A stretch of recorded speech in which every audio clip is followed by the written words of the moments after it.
I stepped out onto the porch, and there was a scurry in a corner. 2 dogs scrambled past me and dashed down the steps. They fled around the house. All I saw was that one was black and the other was black and white. I came back inside, and Barbara and I watched from a window as the dogs skirted the woodshed and started across the pasture. The black one turned, looked at the house, lifted its head, and howled. Then they went on across the pasture and into the brushy margin at the foot of the mountain. "There," I said, "is our night howler." And I went back to the porch and found the bare spot in the corner where they had lain, somewhat shielded from the storm, most of the night. 2 strays who had wandered in from somewhere found temporary shelter and now had gone on. Later in the morning, Charlie stopped in with a packet of venison chops. I described the dogs to him, one a long-haired black pup, apparently, the other a black and white spotted hound.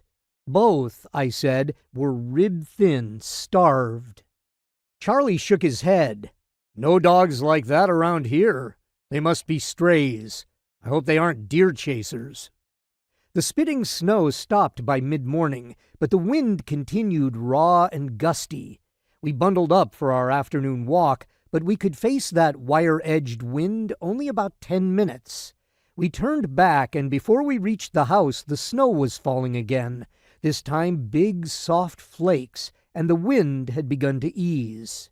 We came up the steps, and there were the 2 dogs again.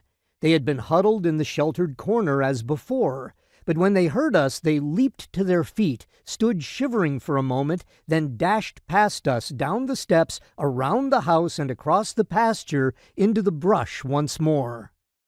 We came inside, and Barbara asked, "What are we going to do about them?" "Do?" I said.